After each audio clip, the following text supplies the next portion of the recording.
Welcome back to Red Card. I'm your host, Anthony Totera. Thanks again to Whitecaps Technical Director Craig Dalrymple for joining us just before we took the commercial break. Joining us right now, live from Dallas, second time on our show, he is Fernando Clavijo, FC Dallas Technical Director. Fernando, welcome again, my friend.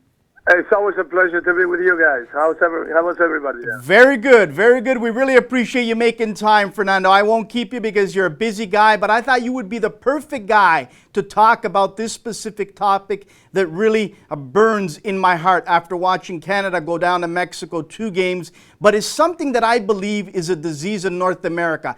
But FC Dallas, all over MLS, has been a shining light where young talent that expresses themselves by free thinking with great footwork have done tremendous under your leadership and your staff. And my question to you is this.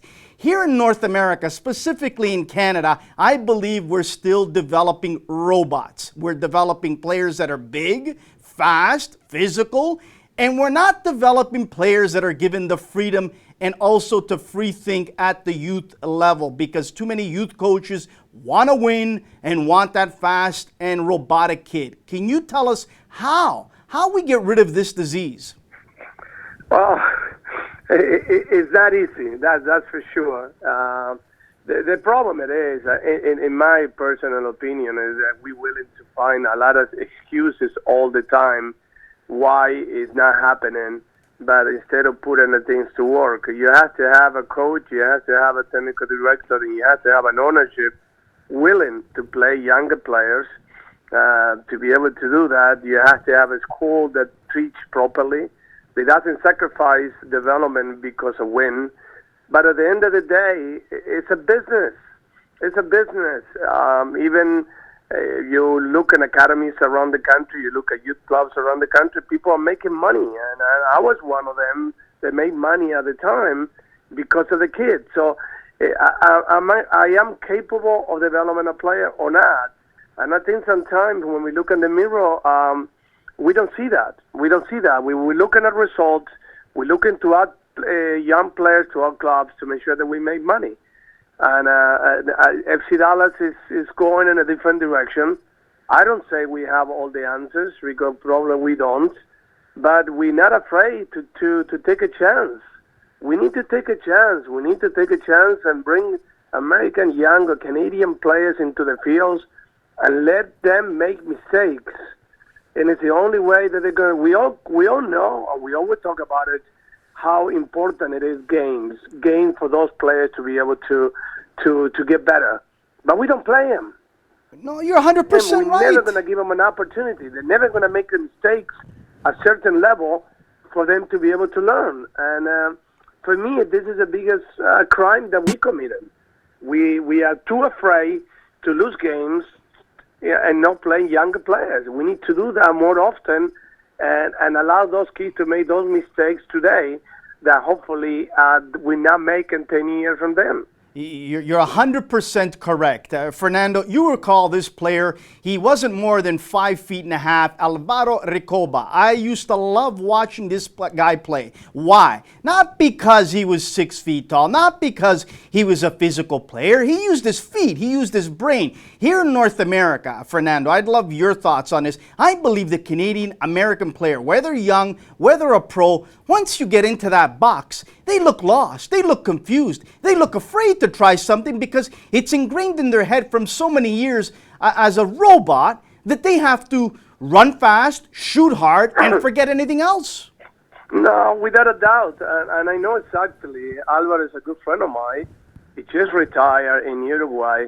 But it's funny because in 1999 or 2000, that's my first year in the league, it was a very young player in Uruguay that I want to bring to play for my team in New England, and it was a loan. Nah, it's too young. Nah, we don't bring players to that caliber yet. They don't have a name. That name, it was exactly right, Alvaro Recoba. So we missing having him in the state, but I guess he didn't miss anything because he had a great career after that. But we need to do more. We need to do more. We need to give an opportunity to younger players. I'm going to talk about my team. We have a Kellen Acosta, 20, playing. We have a goalkeeper. He's 20 years old. It's our goalkeeper, Jesse Gonzalez, and the national team of Mexico. We play. We play those players because it's the only way they're going to learn. Are they going to make mistakes? Absolutely going to make a mistake. They may cost me a job. They may cost the coach's job. But hopefully we have an ownership that he knows exactly what we're going to do. And trying these young players, sooner or later, they're going to make mistakes. But we're going to give them a very direction in a way to grow and how to play the game. So let me ask you this, Fernando, before we let you go. We really appreciate your time. I know that you're not 100% maybe feeling well, so we thank you for coming on. Let me ask you this. When you're overseeing all the other coaches in the FC Dallas system, and you're looking at them while they're doing their training sessions, and you might notice something that you don't like because there's a few players that are expressing themselves, and maybe that coach is saying, no, you know what? In this situation, you should have passed quicker instead of holding on to the ball. How do you react to that? How do you explain to your coach under you that that's not what you want? You want some free thinking. You want some of these young players to not be afraid to hold on and dribble by a couple players. Well, we have a very clear path how we want our coaches to work. Methodology is clear.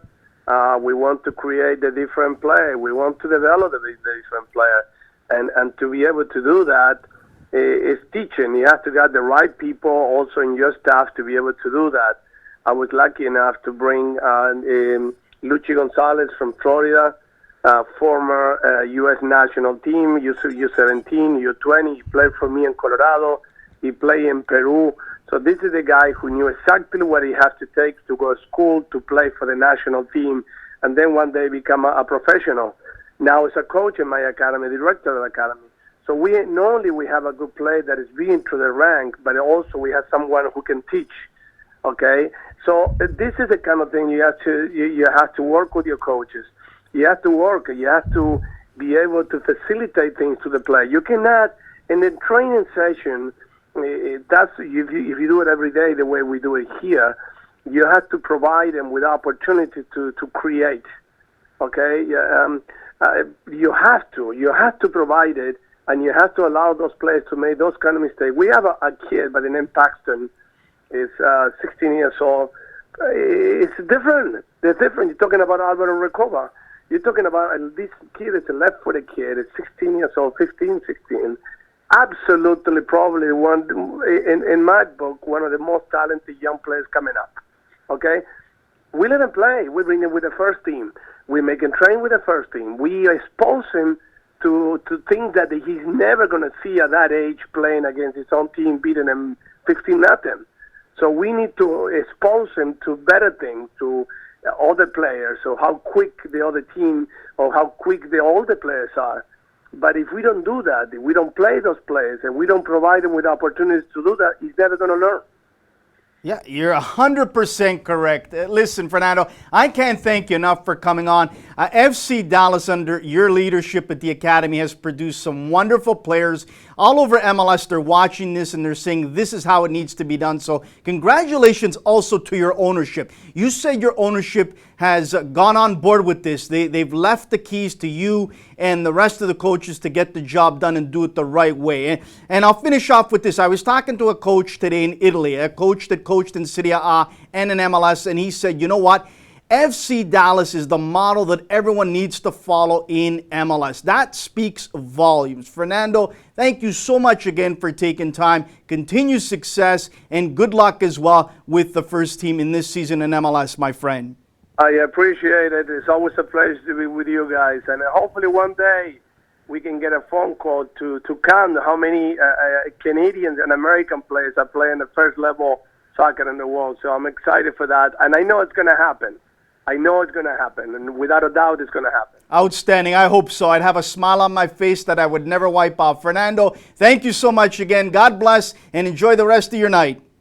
Same to you. Thank you. That is Fernando Clavijo. He is the FC Dallas technical director, well-spoken, a fountain of knowledge, a guy that understands the game inside out, a guy that lives and breathes it 24/7, and he has developed with his staff, he has produced world-class players. He mentioned Jesse Gonzalez, the Mexican goalkeeper, the youngster that is going to go on to have, I believe, an unbelievable career. Acosta, on and on and on. This is why I wanted Fernando on again, specifically to talk about this topic. We will continue. We will go to Spain. Yes, live to Spain to talk with our friend, Georgios Sarakines. We will get his thoughts on a tournament that he just came back with his son, and it will really blow your mind away. Teams from all over Europe, and something that stuck out to his head about a specific country again that just doesn't get it. About, giving players the freedom to think freely, to express themselves freely. Instead, they are continuing on building robots, developing robots. We will go to Spain next. Stay tuned right here on Red Card.